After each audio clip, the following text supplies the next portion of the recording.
Components हैं। सबसे पहला जो कंपोनेंट है वो है ब्रांडिंग का। ब्रांडिंग हम नॉर्मली कहते हैं कि हम ब्रांड के जूते ले रहे हैं या ब्रांड के कपड़े ले रहे हैं या कोई भी प्रोडक्ट हम ब्रांड का इस्तेमाल कर रहे हैं। ये सिर्फ किसी प्रोडक्ट के हवाले से नहीं है ब्रांडिंग, कोई टेंजिबल, नॉर्मली ये जो मैंने जिक्र किए सारे टेंजिबल प्रोडक्ट्स हैं। जो इनटेंजिबल प्रोडक्ट है जिसको हम सर्विस कहते हैं, उसमें भी ब्रांडिंग होती है। जैसे सरीना एक ब्रांड है, इसी तरह पर्सन की ब्रांडिंग होती है, सिटीज़ की ब्रांडिंग होती है, कंट्रीज़ की ब्रांडिंग होती है, इसी तरह डेस्टिनेशन की भी ब्रांडिंग है। अब ये देखना होगा कि आया हमने गिलगित बल्तिस्तान को एज अ डेस्टिनेशन इसकी ब्रांडिंग की है या नहीं की है। इसका फ़ायदा क्या होगा ब्रांडिंग का? ब्रांडिंग का फ़ायदा ये होता है कि आप मैक्सिमम रेवेन्यू से जनरेट कर सकते हैं। मार्केट शेयर जो है वो आप मैक्सिमम कैप्चर कर सकते हैं। मार्केट शेयर का मतलब क्या है?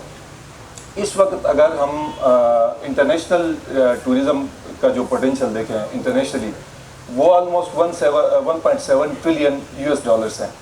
उसमें ये देखना होगा कि हम एज अ कंट्री या as a destination Gilgit Baltistan हमारा कितना % बनता है, हमारी जो है ना हमारा रेवेन्यू कितना है और वो उस टोटल पोटेंशियल का कितना % बनता है। बिल्कुल।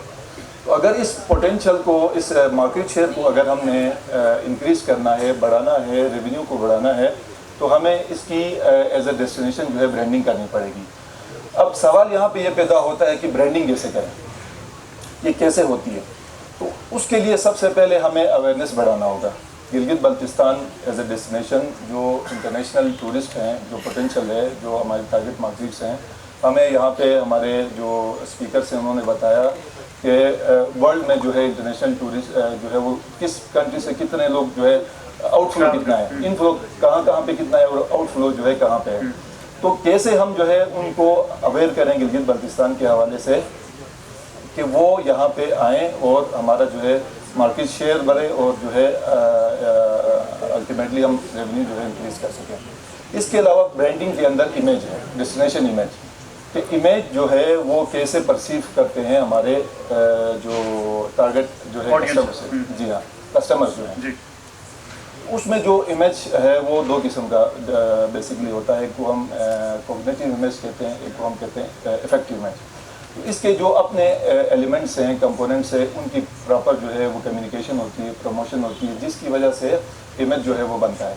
अगला इसका जो कंपोनेंट है ब्रांडिंग का, वो है परसीव क्वालिटी, कि वो क्वालिटी जो है वो कैसे परसीव करते हैं हमारे जो कस्टमर्स जो आए हैं और जो एक्सपीरियंस कर रहे हैं, सर्विस को जो एक्सपीरियंस कर रहे हैं। तो इसके अपने क्वालिटी को मेंटेन करने के लिए इसके अपने स्टैंडर्ड्स और फ्रेमवर्क्स जो है वो बने हुए हैं। उनमें से जो मोस्ट फेमस जो एकेडेमिया के अंदर या रिसर्च के अंदर वो जो फ्रेमवर्क है उसको कहते हैं सर्विस क्वालिटी फ्रेमवर्क या सर्कल मॉडल उसको कहते हैं। उसके बेसिकली 5 डायमेंशंस हैं। उनमें से है टेंजिबिलिटी, रिस्पॉन्सिवनेस, एश्योरेंस, एम्पैथी। ये वो डायमेंशंस है जिनके थ्रू जो है क्वालिटी को मेंटेन किया जा सकता है। और क्वालिटी जो है चाहे वो ट्रांसपोर्ट सेक्टर में है, चाहे वो होटल सेक्टर में है, चाहे वो टूर ऑपरेटर के कॉन्टेक्स्ट में हो, चाहे वो टूर गाइड के कॉन्टेक्स्ट में हो, इन 5 क्वालिटी जो डायमेंशंस हैं उनको मद्देनज़र रखते हुए क्वालिटी को जो है वो हम कर सकते हैं मेंटेन। इसी तरह अगला जो डायमेंशन है ब्रांडिंग का वो है लॉयल्टी का। तो लॉयल्टी ये है कि कितने लोग जो है वो रिपीट विजिट करेंगे, कितने लोग जो है वो जब लॉयल्टी होती है तो रिपीट विजिट्स भी होते हैं, कुछ नंबर भी होते हैं, पॉजिटिव वर्ड ऑफ माउथ भी होता है। तो ये सारे मिल के जो है जब ये चीज़ें फेवरेबल होती हैं किसी डेस्टिनेशन के हवाले से तो ब्रांडिंग होती है। इसके नंबर्स कुछ आज जो पता चले हैं, आपने भी you had an insight to that as well of how many people will revisit that destination. जी जी, कितना इंपॉर्टेंट इंडिकेटर है? देखें, अगर रिविजिट यहाँ पे हमारे डायरेक्टर साहब ने बताया कि 3.4% लोग जो है वो रिविजिट करते हैं। तो ये इस ब्रांडिंग के कॉन्टेक्स्ट में बहुत अहम है। अगर से डायरेक्टर साहब ने गालिबन नहीं बताया या मुझे वो बात मैंने गौर नहीं किया कि वो डोमेस्टिक टूरिज्म के कॉन्टेक्स्ट में है, टूरिस्ट के कॉन्टेक्स्ट में है या इंटरनेशनल की, वो चीज़ क्लियर नहीं थी। अगर हम ब्रांडिंग करते हैं तो वो इसको हम 3.4% से कहीं ज़्यादा हम बढ़ा सकते हैं। तो मतलब ये है कि ब्रांडिंग नहीं हुई है, अगर हुई भी है तो उसके ऊपर इतना ज़्यादा जो है वो तवज्जो नहीं दी गई है कि हम गिलगित बल्तिस्तान को एज ए डेस्टिनेशन कैसे उसकी ब्रांडिंग करें। अगला जो पोर्शन था आपके सवाल का वो था मार्केटिंग की।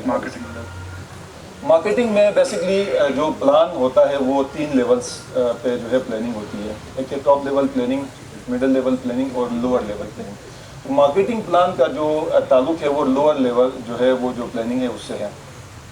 اس میں بیسکلی ہم یہ کرتے ہیں کہ سیگمنٹیشن کرتے ہیں. ہمارے جو ٹورسٹ آتے ہیں ایڈونچر کے لیے بھی آتا ہے، کلچر کے لیے بھی آتا ہے، سائٹ سینگ کے لیے بھی آتا ہے. ڈفرینٹ جو ہے نا ٹائپ کے جو ہے وہ پرپس آف وزٹ جو ہے نا بہت ساروں کا ڈفرینٹ ہوتا ہے. تو اس میں ہم مارکیٹنگ پلان کے اندر جو STP فریم ورک ہے، سیگمنٹیشن، ٹارگیٹنگ اینڈ پوزیشننگ، آپ کے سوال کے تیسرا پورشن بھی اسی میں کور انشاءاللہ ہو جائے گا. وہ کون سے سیگمنٹ ہے جو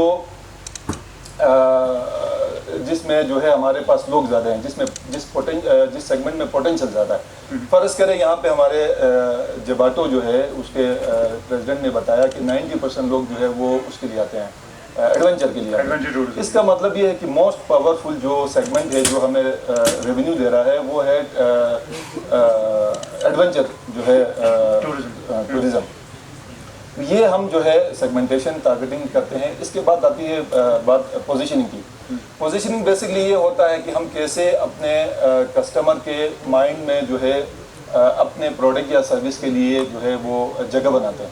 یہ ہے پوزیشننگ. تو جو پوزیشننگ جو ابھی تک مجھے سمجھ میں آئی گلگت بلتستان کی جو پوزیشننگ کی گئی ہے جیول آف پاکستان سے، تو یہ اس حوالے سے میری ریزرویشن یہ ہے کہ یہ ڈومیسٹک اس کے لیے ٹورسٹ کے لیے تو اچھی پوزیشننگ ہے. لیکن اگر ہم اوور آل خاص طور پہ انٹرنیشنل ٹورسٹ کو دیکھیں تو یہ بہت لمیٹڈ ہے. اگر میں ایک سجیسٹ کرتا ہوں مثلاً پوزیشننگ اسٹیٹمنٹ، ایک چھوٹی سی اسٹیٹمنٹ ہوتی ہے the land of high altitude mountains. ایسی جگہ جہاں پہ ہائی الٹیٹیوڈ ماؤنٹینس ہیں. اگر اس فرض کچھ بھی ہو سکتا ہے لیکن جو ہمارا ٹارگیٹ کسٹمر ہے، جو وزٹر ہے، اس کو دیکھتے ہوئے جو ہے وہ پوزیشننگ اسٹیٹمنٹ جو ہے وہ بنایا جائے. تو برانڈنگ، مارکیٹنگ اور پوزیشننگ میرے خیال میں چیزیں کور ہو گئی.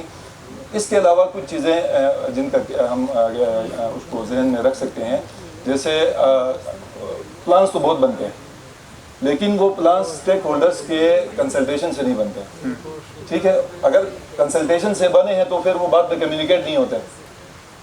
تو جو اسٹیک ہولڈرس ہیں ان کے کنسلٹیشن سے پلانس بنے اور اسٹیک ہولڈر کے ساتھ مل کے اس کو جو ہے پلانس کو امپلیمنٹ کیا جائے. اور خاص طور پہ آج کل جو ٹیکنالوجی ہے، ڈیجیٹل مارکیٹنگ ہے، ای مارکیٹنگ ہے، سوشل میڈیا ہے، اس کے ذریعے اپنے پروڈکٹ کو، سروس کو، اس کے فیچر کو، بینیفٹس کو، آپ کی جو سلوگنس ہیں، پوزیشننگ اسٹیٹمنٹ ہے، ان کو جو ہے ٹارگیٹ آڈینس تک جو ہے وہ پہنچایا جائے. ڈیجیٹل میڈیا سے تو آپ کو ایک اور بھی ایج مل گیا کہ it's more efficient and more easy now. The outreach بڑھ گئی ہے آپ کی. تو I think this is very important to utilize the social media اور digital media tools at least. جہاں پر جو میسج آپ پہلے کنفائنڈ کر سکتے تھے، اب آپ اس کو ایک وائڈ آڈینس تک اسپریڈ کر سکتے ہیں. تو lot of insight into branding, marketing as well. Ilyas صاحب، رسک اسیسمنٹ یا رسک مینجمنٹ